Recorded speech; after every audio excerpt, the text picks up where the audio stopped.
I made a summary from the slides that we had in class, just so we have the most important information that we actually need to really know and focus. So all of this you already have, but I can post also these slides on Brightspace if it makes sense. So I have here some for cellular respiration, and then we have some for DNA synthesis, structure and synthesis, and then finally diffusion, osmosis, and that first part. So let's start with the one from DNA synthesis. Let me share here because it's always useful to have a way to draw on these things. So first thing about synthesis, we need to know very well how it is the structure of DNA and how is that different from the RNA. Because if we do not know the differences and how the molecule of DNA is organized, it's hard to understand how it is synthesized. So first, we need to know that we're going to have always three parts, a phosphate group, a sugar, and then a nitrogenous base. The sugar, it is a deoxyribose for the DNA. And then remember the difference is that carbon number 2 will have a hydroxyl group for the RNA, and it does not have it for the DNA. This makes So it's more reactive. I'm sorry. So you said it's always a sugar, a phosphate group, and a hydroxyl? Nitrogenous base. And a nitrogenous base. Yeah, So the nitrogenous base is the one. And let me see if I get my mouse back. I hate when this happens. Okay. So it's like I don't have a mouse when I. Okay. The nitrogenous base, it is the one of the fourth ones. So adenine, thymine, cytosine, and guanine are nitrogenous base, and uracil in the case of RNA as well. So knowing the differences between DNA and RNA, it's critical for the synthesis. What are the differences? Hydroxyl group in the sugar, present in the RNA, not present in the DNA. Nitrogenous base, thymine for DNA, uracil for RNA. And then it will have some differences regarding to the structure. DNA, it's going to be double strand. RNA, it's going to be single strand. We did not go into details about like secondary structures and stuff, so we leave it here. Now, another important thing about this, knowing how to count the carbons in the sugar, because that it's essential for the direction in which the DNA is going to be synthesized. Always remember that carbon number 1 is the one that it's right on the right of the oxygen, that it's in the middle of the ring here. And carbon number 5, it's the one that it's always outside of the ring. So we're gonna start here, carbon number 1, 2, 3, 5, 4, and then the 5th one, it's outside. What are the two important things that we need to know about those carbons? Carbon number 3 will always have a hydroxyl group, not to be confused with the one on carbon number 2, which makes it the ribose and not a deoxyribose, which is the case of DNA. And then carbon number 5 will always have a phosphate group. How monomers or nucleotides would join to form a molecule of DNA? Using a phosphate group of one monomer of one nucleotide with the hydroxyl of the other nucleotide. So 3' with 5' comes from this context here. When I say 3' and 5', it's because I'm referring to the carbon number 5 or carbon number 3 that we have in the nucleotides that we have here. So these monomers bind together to form the polymer, which is the RNA or the DNA, because of those 3' and 5'. They're linked at that point, is what you're saying? So the reaction is going to occur between this oxygen here. Do you see that it has a negative charge? So Yes. this negative charge is going to be replaced with making a covalent bond with this oxygen here of the next monomer. So the one that is going to come here on the top. On the 5' location. Yeah. So then instead of having like a hydroxyl, it's going to lose this oxygen here, this hydrogen, and then makes a covalent bond with the other oxygen, phosphate, phosphate oxygen of the next monomer. Mhm. And so at the ends of the DNA molecule and also RNA, what you're going to have on one side, you're going to have the last monomer having this phosphate group that will not be attached, not bind to anything. On the opposite end, you're going to have a monomer or a nucleotide that will have this hydroxyl group not making any phosphodiester bond, not making any bond with another monomer. And this is what we call a 3' and a 5' end. Mhm. Okay, so this is what we have about DNA structure and how it is different from RNA. Now, knowing all of those characteristics of the molecule of DNA. Oh, and then there is also the thing about the anti-parallel strands. Do you guys have any questions about that? Like having one that goes in one direction and another one that goes in the opposite direction. This is also very important because it's what's going to determine which is going to be the leading and the lagging strand. And this has just to do with the fact that in one side, we're going to have the hydroxyl group free. And on the other side, we're going to have the phosphate group. So we're going to have phosphate and OH. And on the next strand, that thing it's going to be the opposite. So we're going to have 3' here with our hydroxyl, 5' here with our phosphate. And why we know that we have the arrows being the 3', because we know that the molecule runs from 5' to the 3'. So we go in this direction and they are anti-parallel. Good, so now we can start with the synthesis of the DNA. So replication, we are copying the molecule of DNA based on the pairing of the nitrogenous base. So the complementary of the bases is very important because it's what allows us to use one strand as a template, and that is going to be copied in the second strand. We know that we can do this complementary. Always, all the steps are going to be the same until here where we're gonna have lagging strand changing from leading strand. So what are the first steps that has to happen? First, we need to open the helix. Do you guys remember which is the enzyme responsible for opening up the helix? Helicase. Helicase. So open the helix with helicase or DNA helicase, and that it's going to create a few things or a few names that I don't even know if we mentioned that in class. But basically, it's where we have the origin of replication. It's the point where replication is going to start. That forms what we called a replication bubble. So we're gonna have a situation like this. Oops, this is more like the Little Prince snake.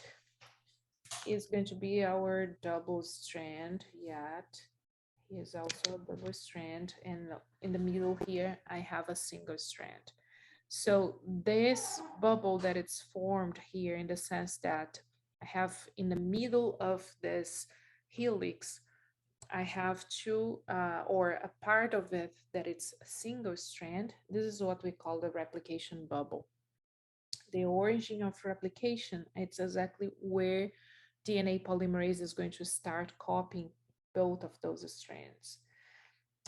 Each side here that it's going to be opening, it's what we call the replication fork. What else we have? I think that's pretty much it is.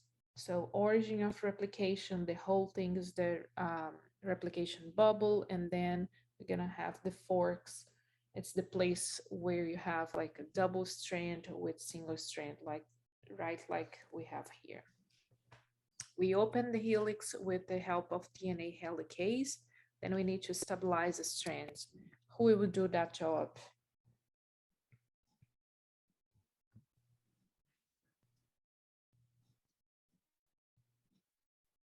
Oops. Making sure that those two strands here, they do not get back to form double helix.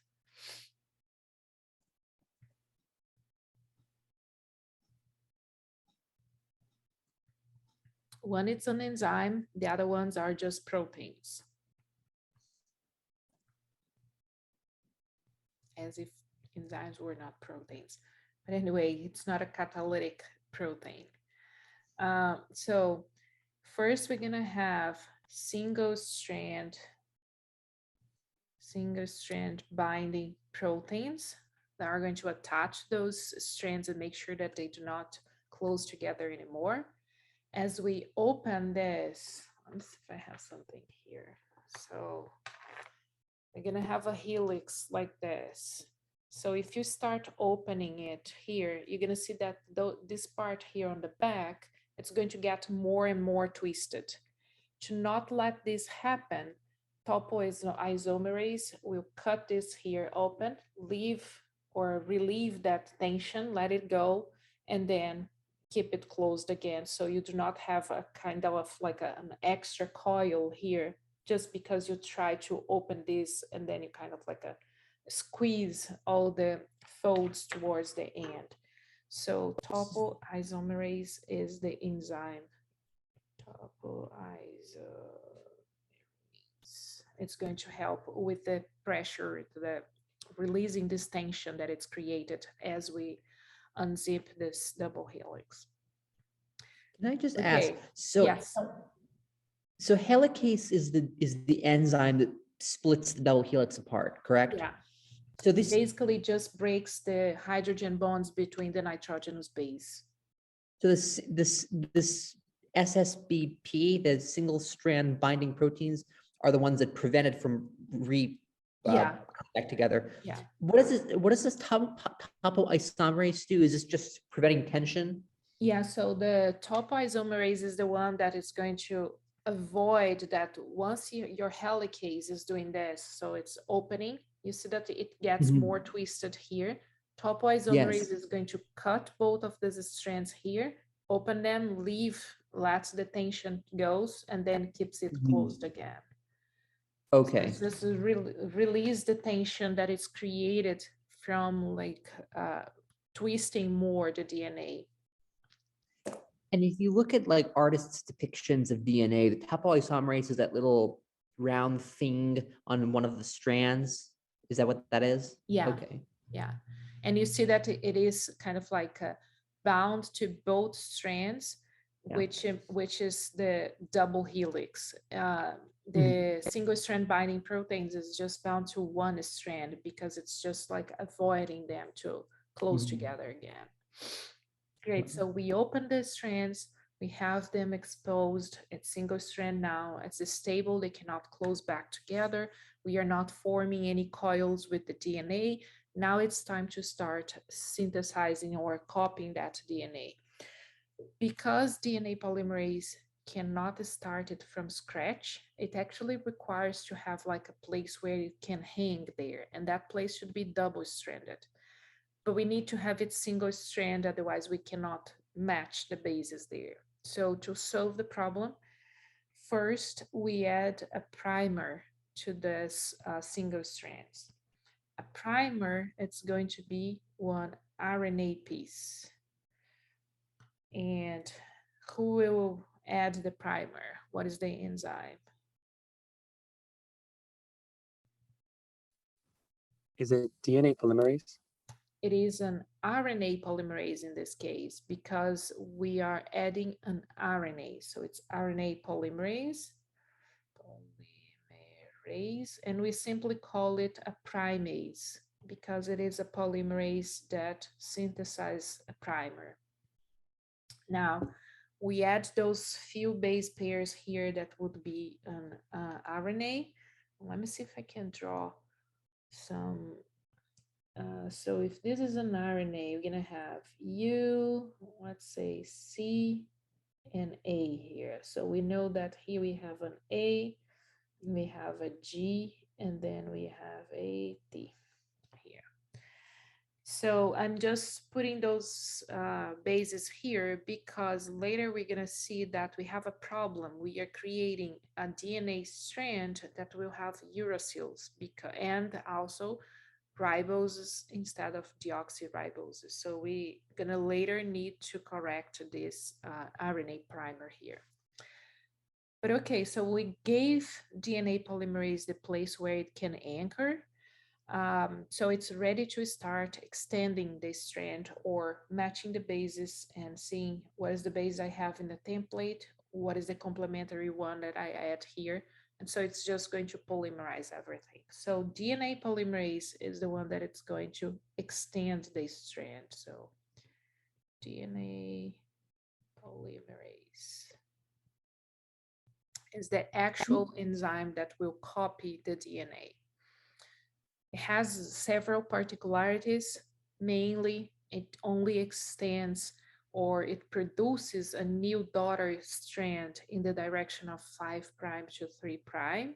And remember that that is complementary to the, oh, I don't want to. Okay, great. And that is complementary to the template, which means that it is reading the template from the 3' to the 5'. As a consequence, because I'm creating a complement to that, I'm gonna create a new one that goes from 5 to 3.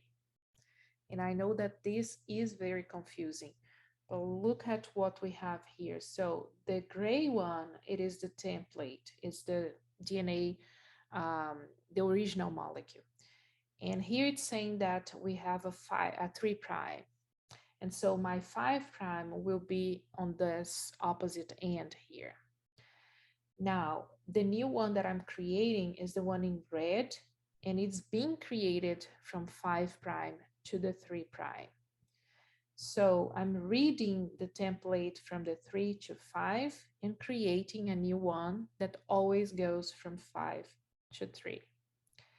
What we have here in the 3' that makes this process possible, it is my hydroxy group. And this is what DNA polymerase needs in order to start the synthesis. And that's why we read it in this direction and produces the new one that goes from 5' to the 3'. This specificity of DNA polymerase of only extending the strand that goes from 5' to 3', it is what creates the differences between leading and lagging strand. Because my templates, they are anti-parallel. One goes from 3' to 5'. The second one goes in the opposite direction, 5' to the 3'. But DNA polymerase only moves in one direction, in the same direction. If it could move in both directions, then it would be easy. We would just like add the primer and go, add the primer and go. But it doesn't. So we need to respect the direction in which it can add new nucleotides, which it is 5' to 3'. So in this one here, it's simple. I'm opening it towards this direction. So I'm opening it towards the 5'. So I do have my 3' exposed here.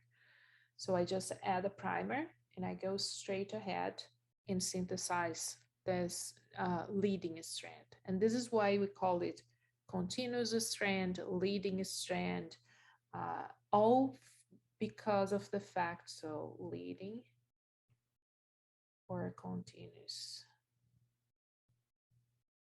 all due to the fact that you do not need to add several primers. You just add one and you go as you open.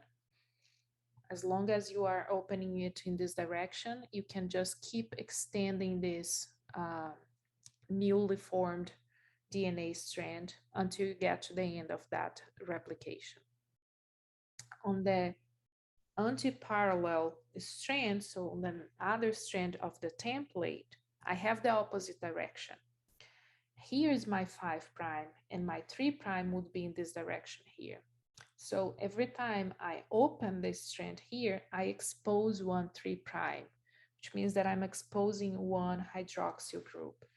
One thing that it's like we need to remember is that, let me see, okay, so when we are representing 3' and 5', we need to remember from where they come. So here we have the phosphate, and here we have our hydroxyl. The next nucleotide will have, let's see, it's going to be phosphate oxygen. Okay, I'm not going to represent the other oxygen of the next phosphate, just so we have it simpler in the drawing. But keep in mind that it does exist there. And then I have a phosphate here. So each of these kind of like a little, what I can call this, the bases that I have represented. So each of those little things that I'm seeing here, it is one nucleotide. So we'll have this whole structure here of having a phosphate, a hydroxyl, phosphate, a hydroxyl. Each of those ones will have this. That's why I say, like, when I open it here, I'm exposing this 3' here. And this and here, it's having this.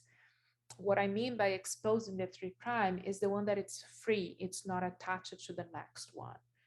So my 3' it's in this location on the template, and my 5' it's in this location in the template.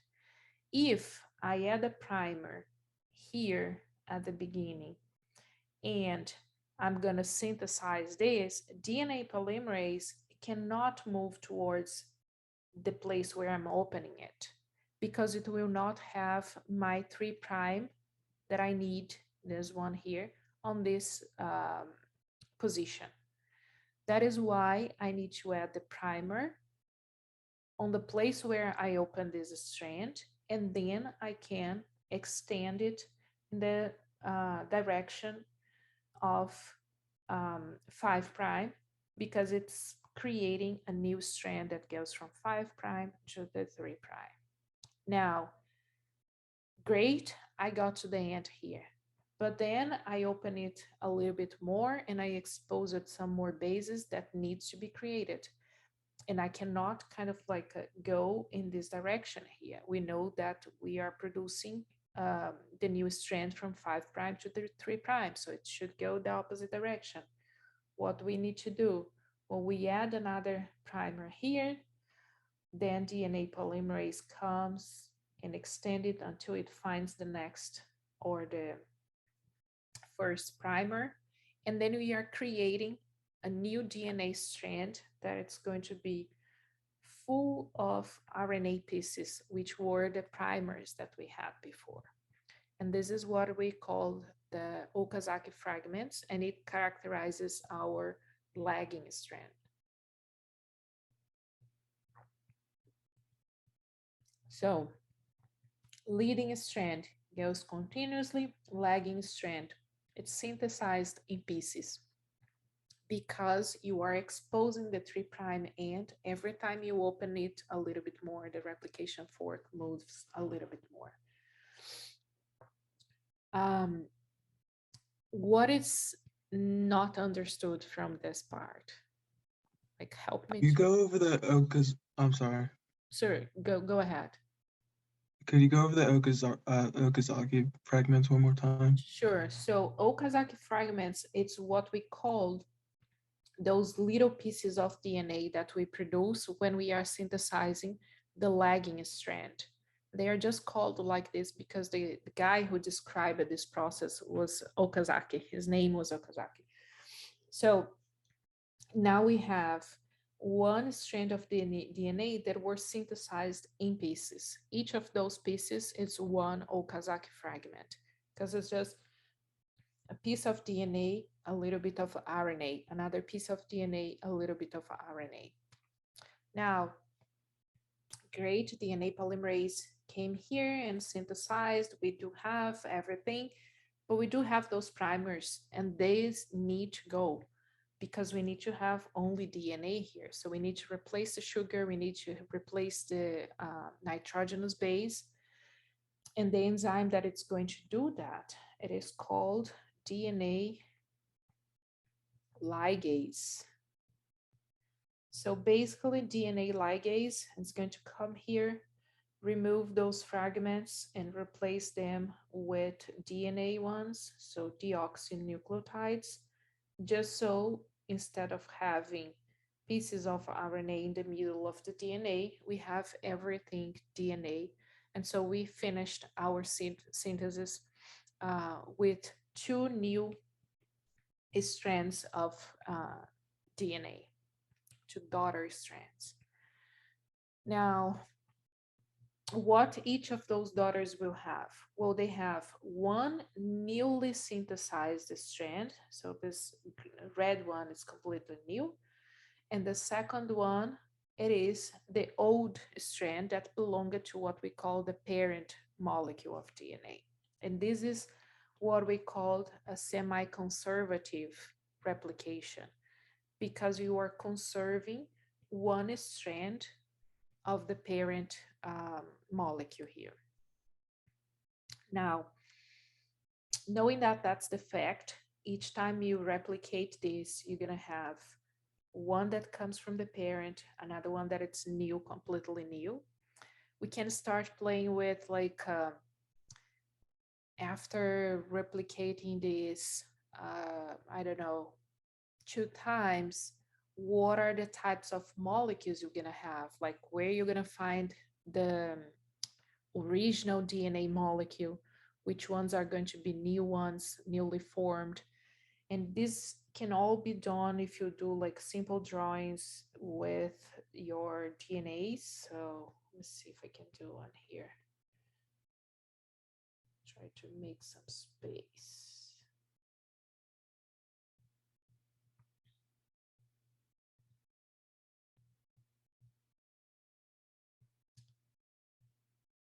Let's say that I have this one here. It's the original one.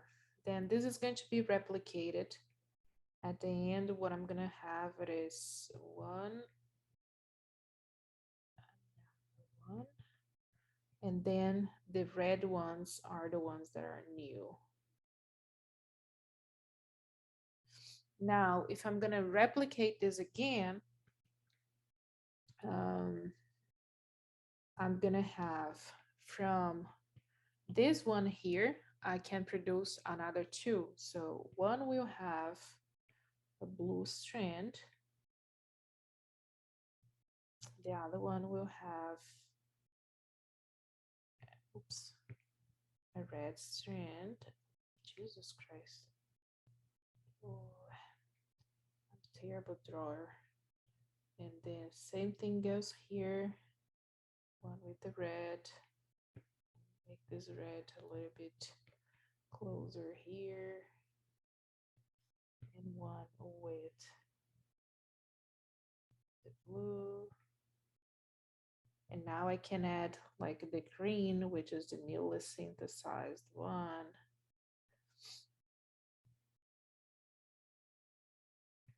So usually what they do to track those things is to add heavy isotopes in the nitrogenous base.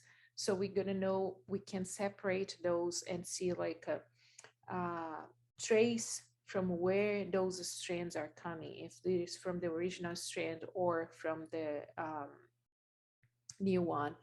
So if we want to trace back where the original strand was, we know that we have, after 2 sets or after 2 rounds of replication, we still have 1 molecule or 2 molecules of DNA that will conserve at least 1 strand from that original ones. And now we have 2 completely new DNA molecules.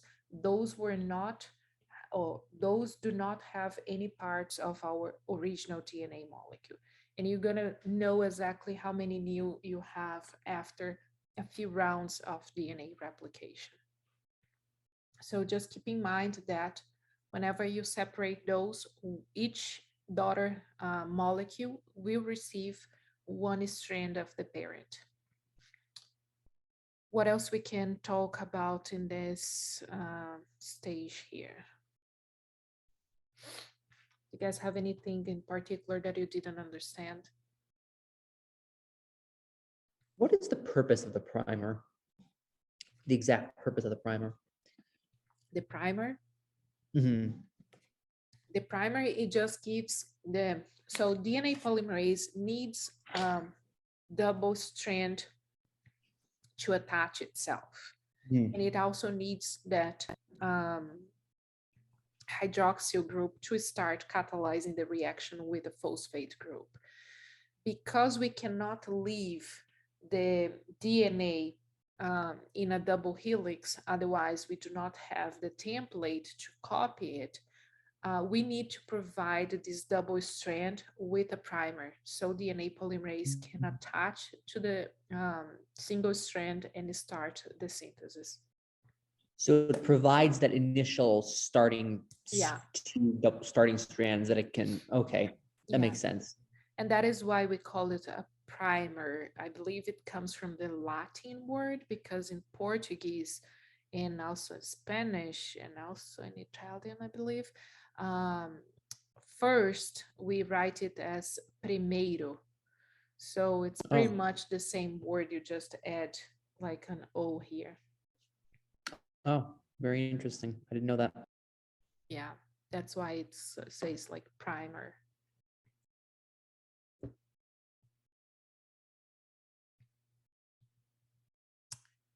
Let me see if there is anything else. Oh, because that why I wrote those bases here. So DNA ligase is the one that it's going to replace this, and why it needs to replace the primers. It's exactly because of the situation where we're gonna have uracils, and if we have uracils, we know that this is not a DNA. And also remember that the sugar is different. So these things here couldn't exist in the DNA molecule. So DNA ligase basically just cuts those bases here and ligate or join other new ones that would be correspondent to these ones here. There are some other functions for DNA polymerase, for example. It does a proofreading of the synthesis, and then it corrects some of the errors that happens here, but we did not get into these details in this class. So it's fine just until here about like DNA polymerase extending the strand, and that is what happened. Let's see what else we have. So I brought it back here just so you guys are okay with like, is anyone still with problem in understanding how we move in the DNA polymerase direction in the production of the new strands? I just have like a related question. So is this process of DNA synthesis for is this how it works for prokaryotes or eukaryotes? For both prokaryotes and eukaryotes. It's the same exact Prokaryotes, we're process? gonna have a few particularities, and we're gonna have also differences in the DNA polymerase and in the RNA polymerases. But kind of like the main idea is similar for both. Okay, thank you. You're welcome. So, as I said in class, I'm always skeptical of saying things just like so you memorize one thing. I rather prefer you to understand why we do that. But if you understood the polarity of the DNA molecule, 3' from 5', actually 5' to 3', and then how the new strand that is produced, you know that every time you are faced with a problem like this, DNA polymerase, it's always moving in the direction of the 5'. So we are always moving towards this direction here, towards this direction here. And this will give both of the strands the differences on how they are produced depending on where the replication started.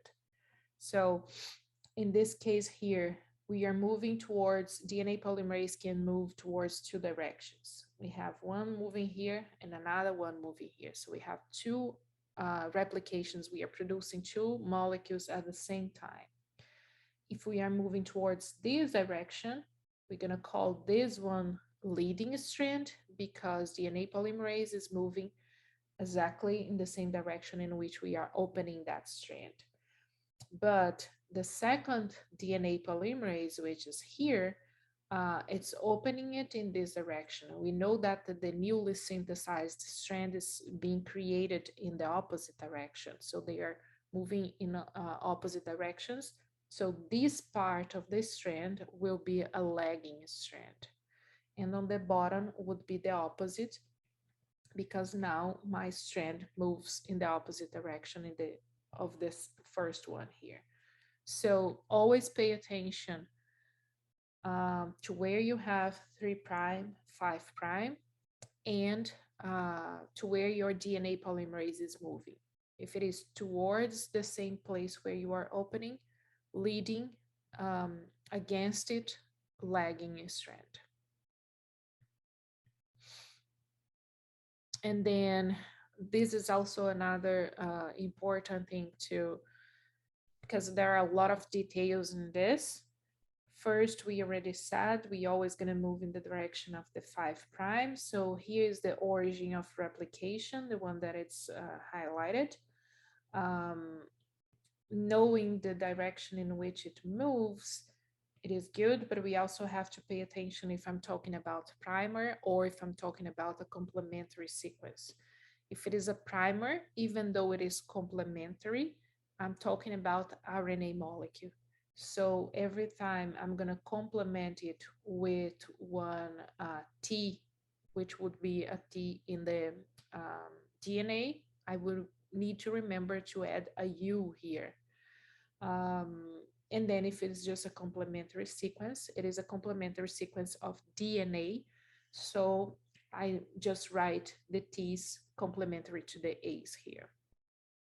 And we always represent sequences from the 5' to the 3'. So in this case here of D, for example, we're gonna have the primer being U, A, G, G, G, U, sorry, A, U, C, and C. But this is in the 5' to the 3'. Okay, so this one is correct. I want to get one that it's the opposite. Okay, the C. So C we go, it's a complementary, so it is DNA, T, A, C, A, T, C, C, A, sorry, E, C, T, A, G. So this one, it is 3' to 5'. So how you would do it, you would have to flip this sequence. So that your answer should be 5', G, A, T, C, C, T, A, C, A, T, 3'. So you basically flip the molecule because you always represent it from 5' to 3'.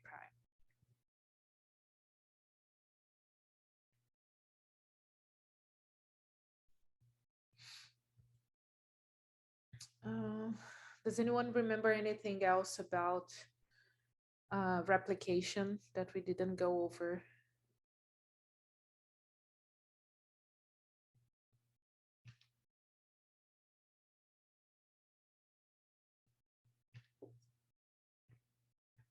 Check one thing here, because I remember in previous semesters, we did do some reviews, and it might have something that will make me remember what we were doing.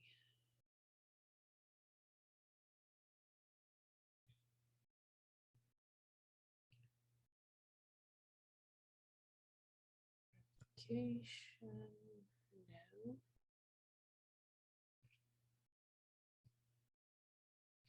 Mm, no. Okay, might be this one. See. Yeah, no, I think that's pretty much what we need. Complementary enzymes. Difference between replication. Yep. I think we covered the most important part for sure of DNA synthesis, unless you guys have any other things you want to see. If not, we still have some minutes. What else we want to see? Cellular respiration, I would say,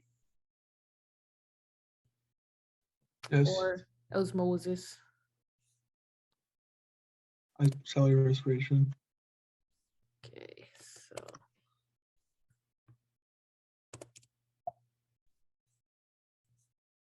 cellular respiration.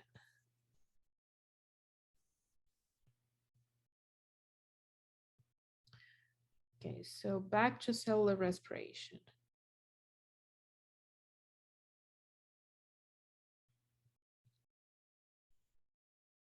Not your keynote. Yeah, so remote. Here we go. So cellular respiration, set of 4 processes. We're gonna basically start with a molecule of sugar, glucose, and the goal here is to break down that molecule of glucose, extract most of the energy possible. And we know that we extracted all the energy of that molecule when the carbon, it is released in the form of carbon dioxide. So glucose will have 6 carbons. We need to make sure that we produce 6 carbon dioxides throughout the process. Then we are sure that we finished the oxidation of glucose. Just a minute. Você vai ver? Tenta ver se ele volta dormir. Eu já estou terminando. 15 minutos. Sorry, it's my baby that is waking up. So we break the molecule of glucose, and we know that we oxidized it completely once we released all this carbon dioxide. So what are the 4 processes? Glycolysis. The first one, we do not release any carbon dioxide, but we do produce an ATP. Then we have pyruvate processing. In this one, we oxidize the first carbon. We release 1 carbon dioxide, but we do not produce any ATP. In glycolysis and pyruvate processing, we produce electron carriers. So we store the energy in the carriers of, we store the energy in the NADH, which is the molecules that will be carrying that electron. Then in the citric acid cycle, it's where we finish the oxidation of the glucose. All the other remaining carbon dioxides are produced in the citric acid cycle. So we're gonna have 4 additional ones being released there. So 2 in the pyruvate processing, 4 additional ones in the citric acid cycle. We also produce some ATP there in the citric acid cycle, but it's not that much.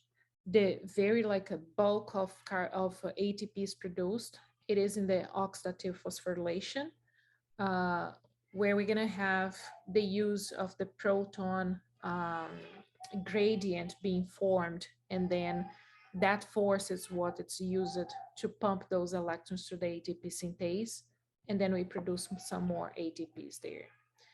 So you need to know what go in and out in each of those steps, where they occur, and what is done with the energy. All of these in and out you have in the slides that I posted on Brightspace, so I don't think we need to go over those. Just remember that knowing where each of those steps occur and what we do with the energy, we can do some applications of those. So for example, if I say the membrane of the mitochondria was disrupted, what is the process that would be affected by that? I don't know, something prevented the molecule to enter the mitochondria, so it stayed in the cytosol. What is the process that can be mostly directly affected? Things like this, more the applications. Or I have too much of NADH and I have no way to recover NAD plus. So what is the consequence of that? You know, what are the processes that will go in or that needs in NAD plus? This is the kind of like a reasoning I want you to do. I will not ask you like how many NAD plus comes out of glycolysis, how many NADH comes out, but I will ask you more applications of those things. Okay.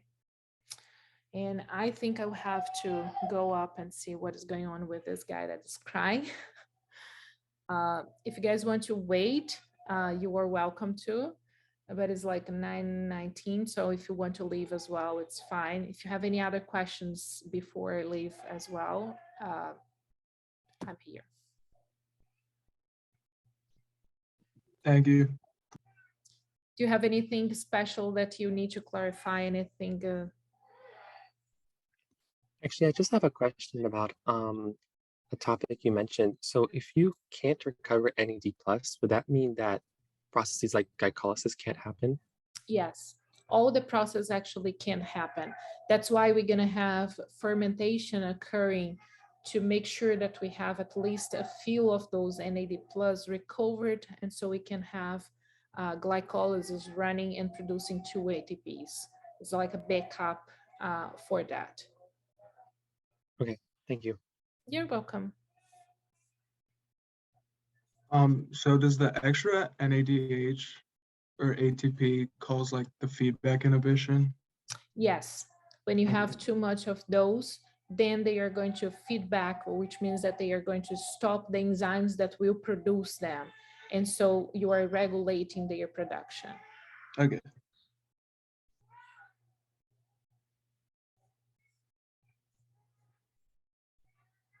Thank you very What much. else? Looks like I can get my mouse back here.